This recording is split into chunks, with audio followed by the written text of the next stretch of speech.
What up, guys? We're back. After a nostalgic weekend of fights, man, what you think? Horrible and good. I wouldn't say it was horrible, but anyway, what are we gonna start off with? I wanted to get the UFC out of the way. There's not much to say except your girlfriend got an ass beating. Okay, let's pound the brakes there for a second. She had some moments. She had some Yeah, good moments. I guarantee she won't be cut. So, if you don't know what we're talking about, Rachel Ostovich lost. I think that's two in a row. Definitely at least two in a row. Maybe three in a row. She lost to Gina Mazzani by third round TKO. She's kind of just ground and pound strikes. That was Mazzani's first fight at 125.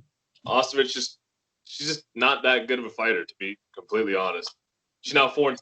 She's 4-6. What do you think they do with it? She's not gonna be cut till she loses one more time. I guarantee it. Okay, let's look at it though realistically. Should she be cut? Yes. I can't name anybody else on on the roster that has a losing record. Besides Mark Hunt being gone, no. Not to mention she also has a failed drug test. Yeah, but she won't be cut. Uh, Honestly, I don't think it's a bad idea if they do cut her. You know what? You know what we do if we cut her? Is get signed with Bellator. We get Valerie Larita versus Rachel Ostovich, and the world is good again. I just don't even. I think she should just quit and go right for modeling for now. That's my. So you're calling for Rachel Ostovich fans only? Is what you're saying? Yeah, let's do that. You have problems. All right, but Anthony Smith looked pretty good this weekend. Got a triangle choke over Devin Clark. I mean, he's not a ranked fighter. A lot of people actually thought Devin Clark was going to win, but Smith looked good. It's nice to see him get back in the win column. I didn't see the fight. I'm just happy to see that he got the win. First round sub is impressive. He accepted a challenge from Paul Craig, so it looks like that's going to happen early 2021 at Fight Island. We got the Lion taking on the Bear Jew. Yeah, and I think that's a good winnable fight for Anthony Smith. Definitely, it's a tough fight. Like Paul Smith is solid, but I think Anthony Smith should be the favorite in that. Absolutely. And then we had the big Mike Tyson versus Roy Jones. I mean, I felt like the whole pay-per-view was a little bit of a concert more than a fight card. Yeah, I could have done without all the performances between them. Like there was Wiz Khalifa, Snoop wasn't bad. There was a couple other ones. I could have done without all of them, though, to be honest. Snoop Dogg, is he going to get in trouble for all that pot smoking? No, it's in Los Angeles. It's fine. But it's in the Staples Arena. I guess, but there's no one there. There's like 10 people there. Does that make people still see him doing it? You make a good point, but I don't know. LA's pretty liberal. I think he'll be all right. Either who cares? True. But we're going to start with Bojack. That guy who he beat up McKillen, I think. What a chin, eh? Badoo Jack, bro. It's not Bojack Horseman. It's Badoo Jack. Badoo Jack. I love him though. Can't. He looked like a beast. It was good to see him back in the win column. Pretty sure he wants a fight with Marcus Brown because you remember that he had they already fought like last year and he had that ridiculous cut on his head. Remember that? Yeah, that'd be a good rematch. Yeah, but why was this fight at cruiserweight though? Why did they do that? I have no idea, but I don't know. He looked good, and the guy he beat up gained some stock too because he took a beating. Yeah, he was way too tough for his own good. I didn't catch all the fight, saw bits and pieces of it. We were eating dinner at that time, but the man was beat up bad by the end of the 8 rounds. His eyes were pretty mega. Oh, his best. But he kept fighting, so good on him. In the co-main event, we had the great Jake Paul doing his thing. All I'm saying is, Nate Robertson? He cannot throw a punch. He can't fight, period. That's it. I don't know why he was in there. I at least learn how to throw a punch. Dude, he came for a paycheck. It's pretty clear. Like, the man got hit once and dropped in the first round, gets up holding his head. At that point, just like, bro, we don't need you. We've seen it. We don't need to see anymore. That's it. Get out of the ring. I think they should have stopped it after the second takedown or knockdown. Yeah, it was bad. I don't think it was 4 knockdowns in total, right? For 3 or 4, for sure. Yeah, it was bad, man. But like, I really, really want to see Jake Paul win this because I want to see YouTube boxing just die out. But now we're stuck with Jake Paul starching retired athletes, service workers, guys that YouTubers, and then he calls out Conor McGregor. Like, what are we doing here? And the sad thing is that fight, if Dustin Poirier, honestly, if Conor loses to Dustin Poirier or he wins against Dustin Poirier, it could happen. I won't watch it. Bull crap, you won't. No. If Floyd fights his brother and Conor, if they're doing the same card, I don't want to see any of this, man. I'm done with it. I'm over it. The only reason I watched this was because it was the Tyson fight was on the main event. Yeah, I know. I don't want to support it either, but it is what it is. It's YouTube boxing. We taking over. We had the great Jones versus the great Tyson. Tyson looked good. Before we get into it, did anybody hit you up for a wager? Not at all. No one, not a single Not bet. one person, which I'm surprised. What would have happened if you bet and you bet it ended up in a draw? Would it have just been no bet? Like what would have? Well, if you're online, you're screwed because that's an option. Yeah. But in this case, it would have just been probably nothing. No one. So. Yeah, fair enough. So what do you think about the fight? Did you score it at all or what? Yeah, I had a 5-3 for Tyson. I had it the same score. I think there was too much hugging. Yep. Way too much hugging, but the body shots were what won him the fight. So let's break it down a little bit. Early, it was a little bit of a setup. Like the way Jones was acting, he wasn't taking it serious. Like he was trying to do his old showboating. A couple years ago, he wasn't doing that in fights. I don't know if it was rigged. I don't think it was rigged. I think he was just trying to put on a show. It was an exhibition. He knew that it's not going to count his resume either way, so why not have fun with it? But my thing is, that small ring. Yeah. Were they trying to like give Roy Jones no chance? 2-minute rounds, small ring, 8 rounds. It was all stacked against Roy. Oh, for sure. I'm kind of glad it was a draw with the outcome, though. Yeah. But the thing is, it kind of works out well because then they can do it again if they want it. But the nostalgia of these old guy fights, it did good enough this time that I'll pay to watch it again. But this is a very short-minded business goal. This is like when they did Hoist Gracie versus Ken Shamrock in Bellator.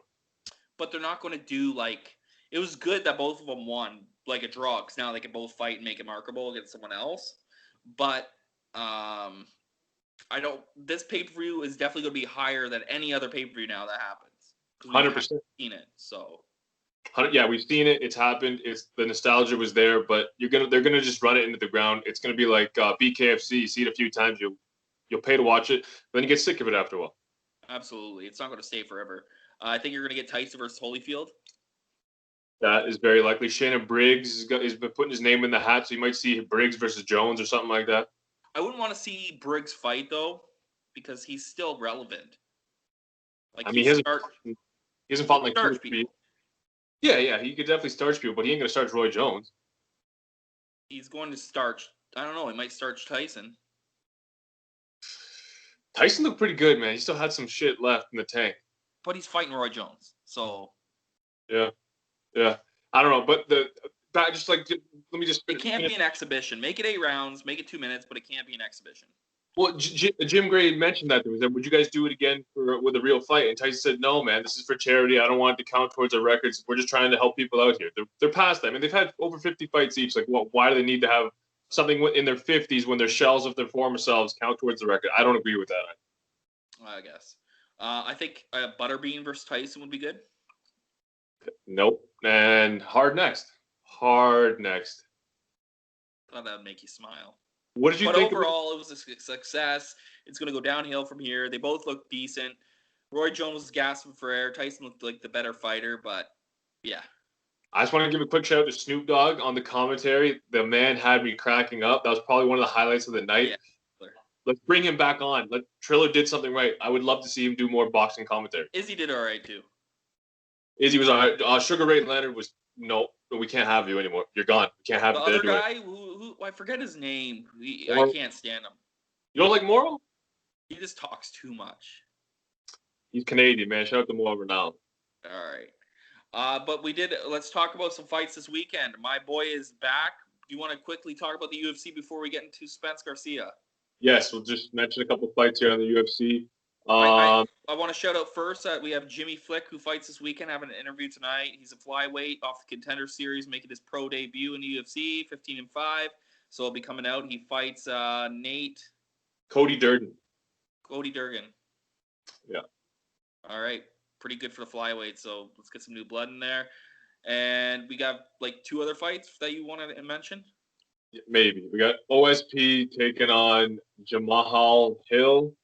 Jamal Hill's undefeated. Overstate proves up and down. They're probably just trying to gauge out where Jamal Hill's at. I'm not familiar enough with him to make a call. I've seen him fight before, but I'm not familiar with his style enough to predict this one. What do you think? Von Flue choke, second round. You're gonna take Open St. Preux. Yeah.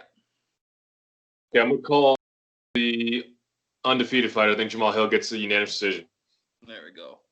And then the main event, the big main event. So this fight, if it was supposed to be Hermanson versus Till pulls out with a knee injury. Then Captain COVID himself, Kevin Holland, steps in on short notice, going to take on Jack Hermanson because he just had a fight, so he was in shape, no problem. Test positive for COVID 3 or 4 days ago, I think, just before the weekend. And Marvin Vettori steps in to take on Jack Hermanson. What do you think about this fight? Marvin Vettori, sorry if I pronounced it wrong, is actually a dark horse of the whole division. A lot of people think he beat Izzy, and he hasn't lost since. So I think Marvin's going to beat him by unanimous decision, 48-47. Looking at his record, though, he fought Akhmadov. He won a majority draw, but then it was a majority draw. Then he had a split decision loss to Izzy, and then he's had decision, rear naked choke. This guy goes to the cards a lot. So that's going to give him issues in a Dana White's fighting promotion because Dana hates guys that go to decision. So it doesn't matter how many wins in a row, you're going to have the Leon Scott effect. You know what I'm saying? Yeah. So even if he beats Hermanson, he's not going to get a big fight. But I think if Hermanson wins the fight, it's not the momentum he could have gained from a Till or a Holland victory, but because he still has a bit of a name recognition, he will still move himself forward in the chains, and he could be up for a title shot after this. If he wins in devastating fashion. I don't think he leapfrogs Whitaker, but I would like to see Jared Cannonier versus the winner of this fight. But I don't know. Marvin versus Izzy 2 they could sell that because the first one was so close. I could see him getting a title shot. No, I'm out, man. It's Izzy's big super fights only. The only fight at 185 that makes any kind of sense for Izzy right now would maybe be Robert Whitaker. Maybe. And he's already done it. He already knocked the guy out cold. There's nothing really left for him in the division. Yeah, absolutely. Let's see him go to light heavyweight. And that Jan Blachowicz fight, which if it does happen, then we're not sure yet because Glover's kind of making an argument for himself. That's a tough fight, but we'll leave that for another day. All right, my favorite boxer right now in today, we got Spence versus Garcia, the real welterweight champion, the WBC champion, the IBF champion, the two most relevant belts out of the 5. Who has it? The guy that got in the car crash. You're just a hater, bro. Anyway, it's not that exciting of a fight. I think it's just going to be Spence knocking him out in the 10th round. But, yeah. No one has ever stopped Garcia. I don't think he's been dropped. I think Spence is going to do it. No. I think it's mainly because I just think Spence is due for a knockout. He hasn't had a knockout in a while. And he's out there. I feel like he has pressure to do something big in this fight after his last 2 decisions. He's going to come more relentless. Okay, hear me out. Errol Spence had a very tough fight in his last fight against Sean Porter. Do you agree with this? Yeah. Have you seen any of his recent interviews since the car accident? No. He doesn't sound like the same guy. I don't know if something's wrong with him. Maybe I'm reading into it too much. I don't know. I hope he's healthy. I really do hope he's healthy. If he's mentally okay, physically okay, he should get the decision. I think he wins the unanimous decision over Danny Garcia. Danny Garcia doesn't have a jab, so it's going to be hard for Danny to set up that left hook against Spence's technical boxing without a jab. That being said, if he's not himself, if he's 75% of himself, Danny Garcia will knock him out. Danny's left hook is not to be played with, man. He lands that shot on everybody. Everyone gets hit with it. It's a matter of fact if you can take it or not. And if you're not fully there, you're not going to take that shot. Yeah, but I don't know. I just think Spence is different level. So you're calling the upset? No. I'm still gonna. I'm not gonna go on a limb and say that Spence loses, but I don't think it's a dominant victory. I don't think it's impressive. Like he just kind of edges out a unanimous decision. And if you haven't seen the car accident of the pictures, people, go check it out and ask how that person survived.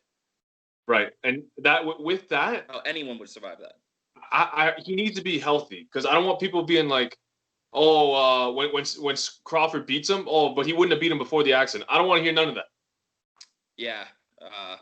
I don't know. Spence is my favorite fighter. This is a big weekend for me. I'm excited for it. I can't wait. It's a great fight. Pay-per-view. There's not much on the undercard. No.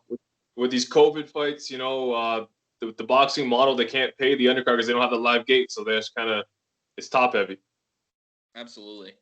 Is that all you have to say about that one?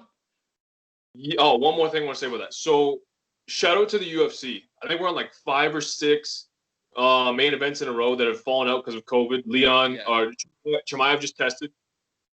Please, Danny Garcia, Errol Spence, make it to the fight, okay? Please make it to the fight. We don't have anybody on the table. You know what our options are right now for replacement fighters? Not much. We got 50-year-old Tyson, 50-year-old Jones, the Paul sisters, and Nate Robinson would be an option, but he's still sleeping. So there's nobody there. There's no one left for us to pick from. And Rachel Ostovich. We got Rachel Ostovich. That's fine. That's possible. Yeah, she'd knock any guy out for sure. Sure. In there with cannons, but we do have one more card this weekend. I'm gonna talk about. You might have to pull it up. It's the Bellator. There's no Bellator this week. Isn't there Bellator? Or is the week after? Oh, it's December 10th. Sorry, the flyweight championship, right? Yeah, December 10th. And there's no other boxing? No, that's it. Joe Joyce? Yes, I was gonna say, let's quickly mention the Joe Joyce fight. Did you watch it? I did not. Bro, it was an amazing fight. Definitely best fight of the weekend, by far. So Daniel Dubois looked good early, as we said he would. He was doing his thing, combinations, landed big shots, rocked Joyce a few times, but didn't really hurt him. But he kind of you could tell he affected it. And then about halfway through the fight, rounds 4 or 5, Dubois' eye starts swelling up really bad. And just because the whole fight, Joyce just kept tapping with the jab, and it was hurting him. So he's kept doing it. Didn't really follow it up with the right hand or left hook because Joyce is just so stiff, doesn't really have much in his repertoire. But that jab he couldn't miss with a jab. Mm-hmm. Round 10 comes around and bang, hits him with a clean jab. At this point, his eyes fully closed. Dubois steps back and he's like, took a knee. What do you think about him taking a knee? Is that a good decision, bad decision? If you're out, you're out. Why take more brain damage? It's not brain damage. It's eye damage. It's not brain damage. I guess, but you're still taking a hard shot. Right. It's heavyweight boxing. Anything could happen. Exactly. But my thing is here. He took that knee knowing if he won that fight, he's likely fighting Usyk for the vacant WBO title. He gave up a title shot. Yeah, and he probably won't get it again. He will, but he's going to have to go through the whole system again. He's going to build back up. Yeah, boxing, it's harder to get a title shot because you got to fight so many people. What do you think about Joyce's chances in a rematch with Usyk because they fought in the amateurs? And who won? Usyk won a unanimous decision. I after last fight, Usyk would probably win again a unanimous. I think Joyce is too stiff. It would make Usyk look great. An opponent like Chisora, who's going to come at him all night long, isn't going to make Usyk look good. But a guy who's going to try to box him and is just too stiff and robotic, Usyk won't get him out there because Usyk can't crack an egg, but he'll win almost every round. For sure. But I think that's it for today. That's all we got for you today, guys. All right, you guys, we're out.